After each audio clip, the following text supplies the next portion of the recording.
You come home, the door opens. And in that first second, something happens. Something inside you. Your eyes go straight to it. Those dishes sitting in the sink, that jacket draped over the chair, that one thing on the table, that shouldn't be there. Your family is fine. The TV is on. Someone is laughing. Everything looks normal. But you can't settle. There's a tightness somewhere in your chest. A restlessness that's hard to explain. Like somewhere in the background, there's a noise that just won't stop. You try to ignore it. You pick up your phone. You sit down. You pour yourself a drink. But that noise, it's still there. Quietly, constantly, in the background. Until those dishes are washed, that jacket is hung up, that one thing is put back where it belongs. Only then does that noise finally stop. If you have ever felt that this video is for you. And I want to tell you something right now before we go any further. You are not overreacting. You are not a control freak. There is nothing wrong with you. Your brain simply speaks a different language. And today, we are going to understand what that language actually is. The psychology that almost nobody explains. Beat 2, the turn. This is not OCD. This is your brain. I know. I know exactly what word came to your mind when you read that title. OCD. Or maybe your partner said it. A friend? A family member.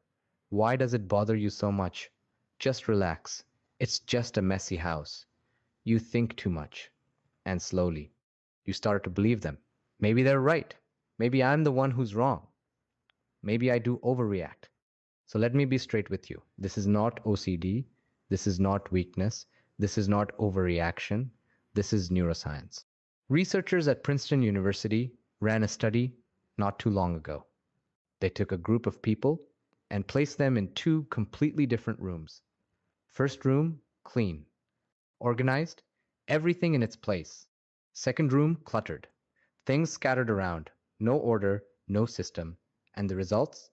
The people sitting in the cluttered room, their brains were literally working harder just to process the environment around them. Their focus was lower. Their energy was draining faster.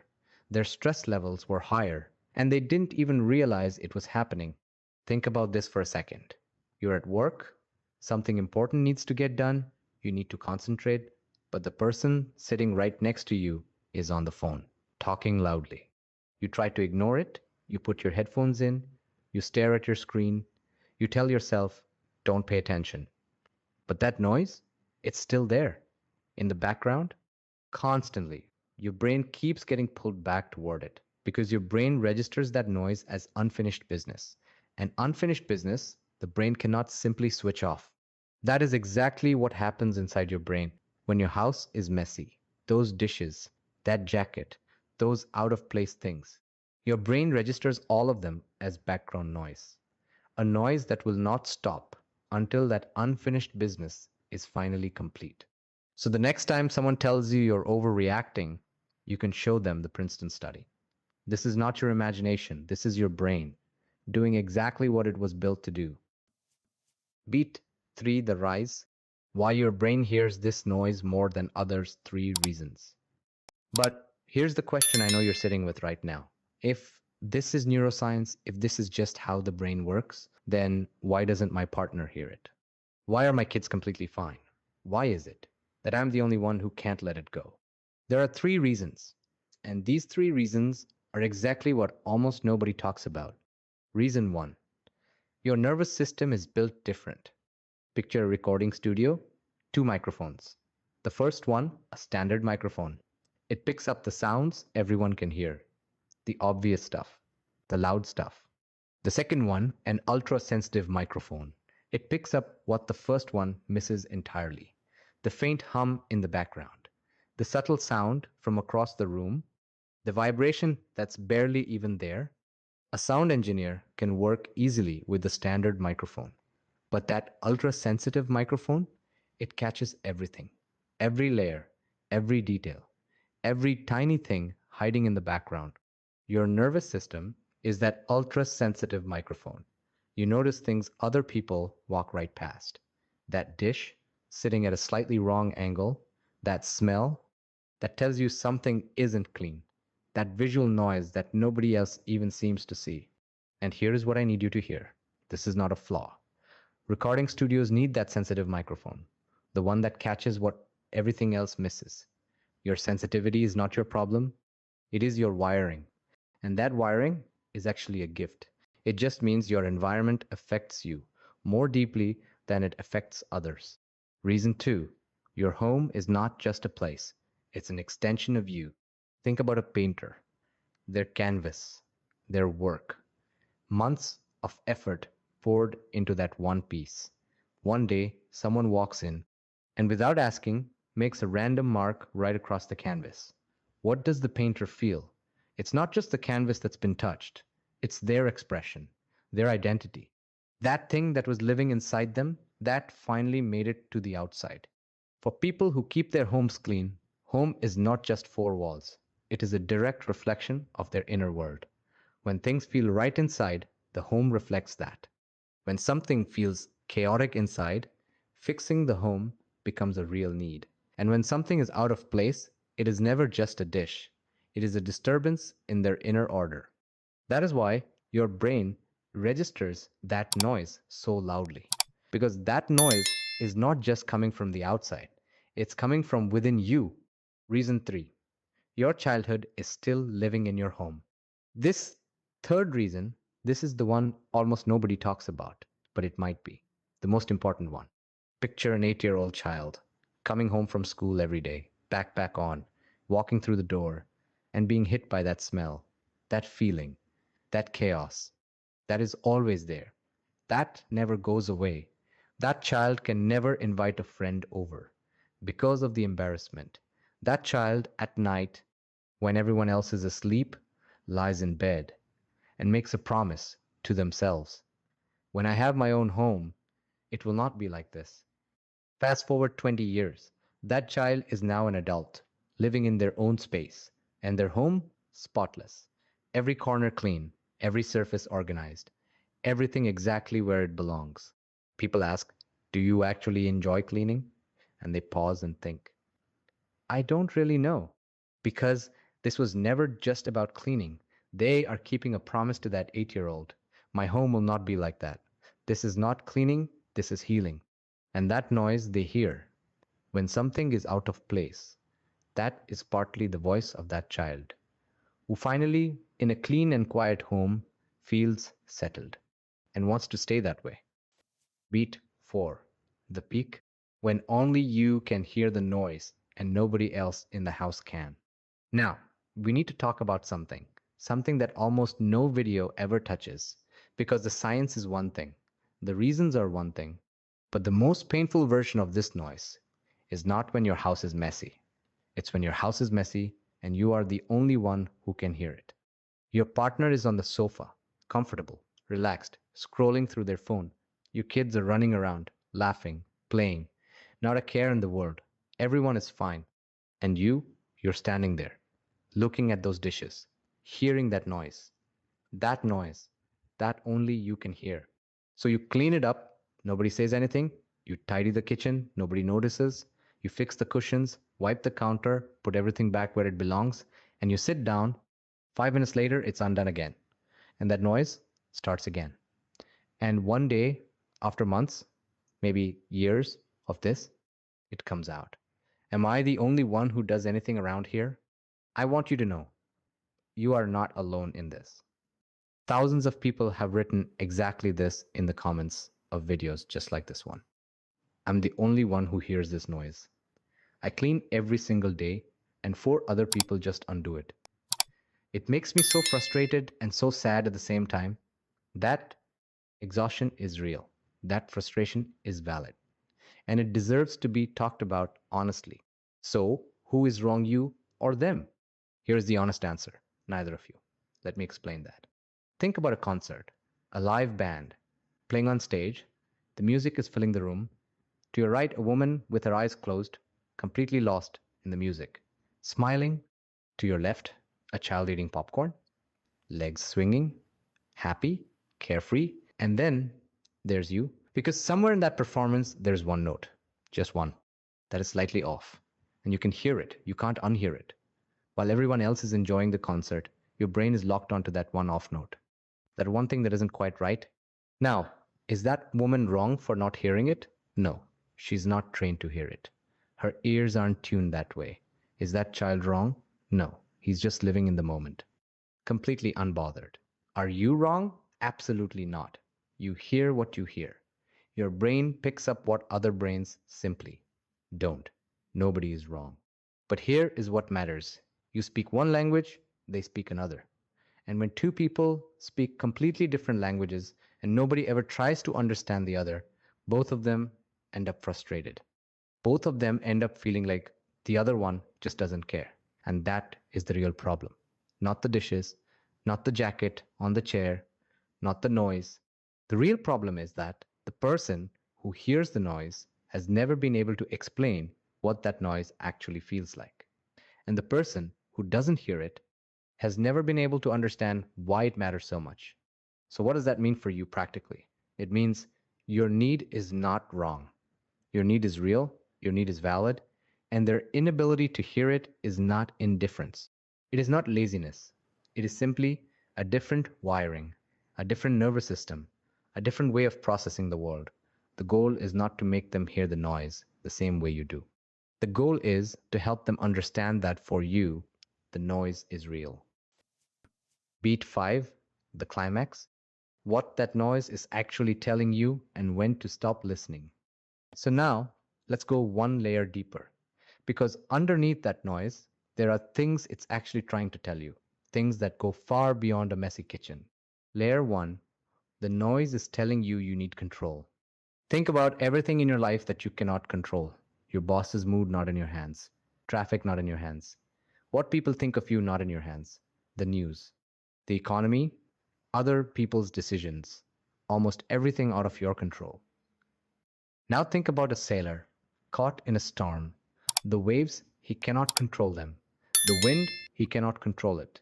The rain, the thunder, the direction of the current. None of it.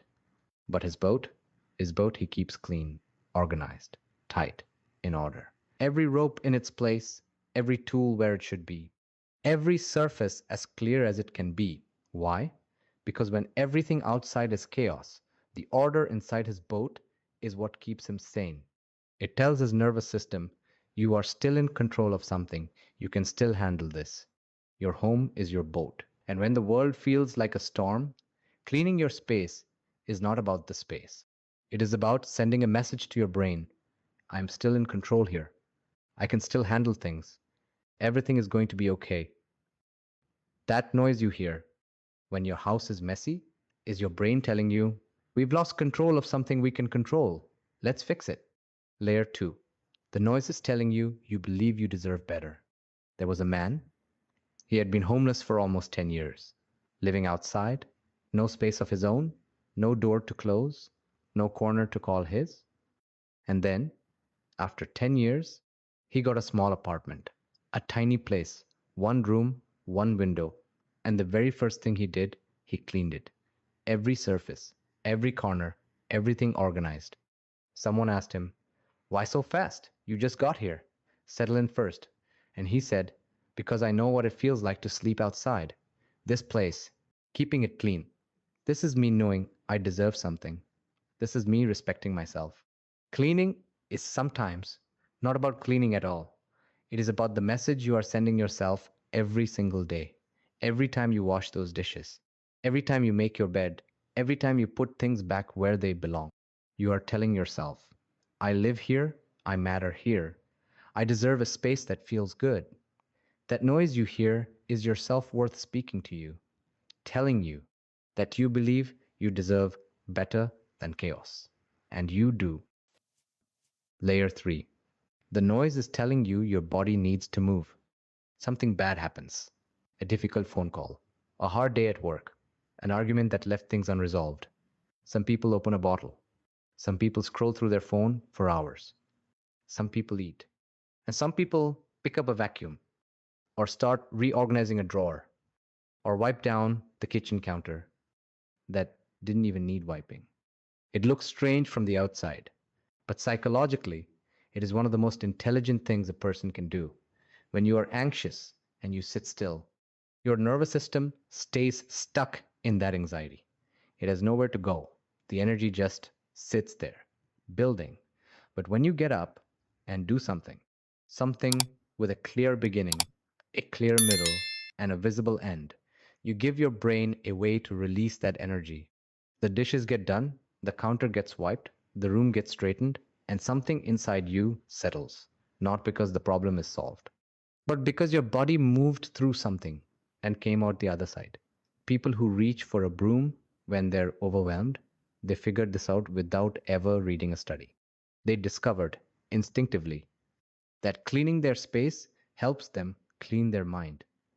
That noise was their body asking them to move. But here is the honest part. When should you stop listening to the noise? Everything I've told you so far, it's real, it's valid, it matters. But I want to be completely honest with you now, because this video would not be complete without this part. That noise, in most cases, is healthy. It is guidance, it is your brain working for you, protecting you, keeping you grounded. But sometimes that noise can become something else. Think about pain. Physical pain is the body's signal. Something needs attention here. A little pain after a long run. That's normal. That's your body doing its job. But if that pain becomes so overwhelming that you cannot walk, that is no longer guidance.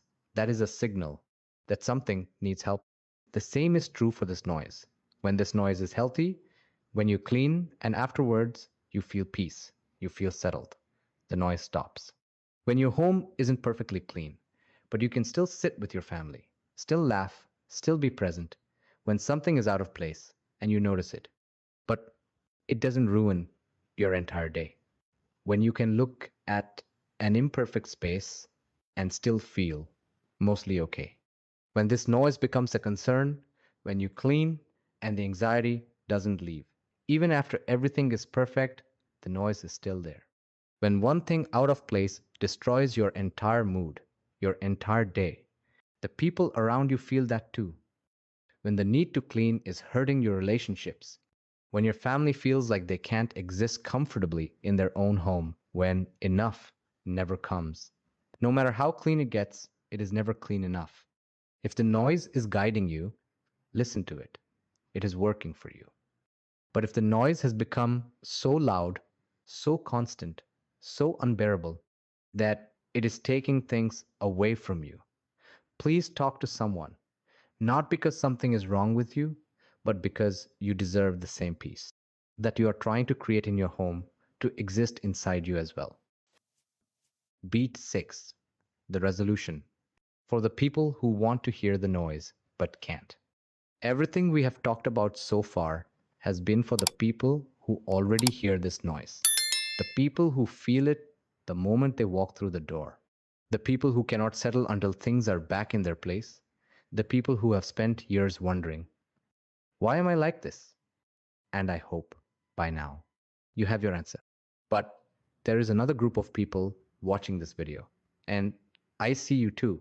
You know that a clean space feels better. You have felt it before.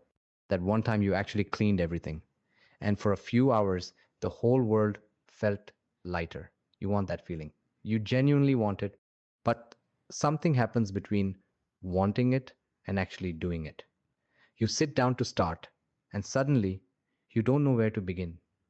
The pile feels too big. The task feels too heavy. The energy isn't there. And so, nothing happens. And then you feel worse. Because now, on top of the messy house, there's guilt. Why can't I just do it? Other people do it. Why is it so hard for me? I want to speak directly to you for a moment. You are not lazy. You are not broken. And you are not somehow less than the people who find this easier. You are simply someone who hasn't yet built a system. And there is a world of difference between those two things. Think about someone learning a new language. They sit in a room full of native speakers. They listen to the speed, the flow, the effortless way the words come out. And something inside them says, I will never sound like that. It's too natural for them. It's too hard for me. But here is what they don't see. Every single one of those native speakers was once exactly where they are now, stumbling, struggling, starting over. The only difference is that one day they stopped waiting to feel ready and they started anyway. And slowly, word by word, day by day, the language stopped feeling foreign. It started feeling like theirs. That is exactly what happens with this. The people who keep their homes clean without thinking about it, they are not running on discipline. They are not waking up every morning excited to clean. They built a system, and then the system ran itself. So here is how you start building yours. Not a complicated plan, not a complete overhaul. 3 steps, small ones, real ones that actually work. Step 1, choose one place, just one. Not the whole house, not even one whole room, one surface. Maybe it's your kitchen counter, maybe it's your bedroom nightstand, maybe it's the table by the front door where everything gets dumped. Just one. That is your starting point.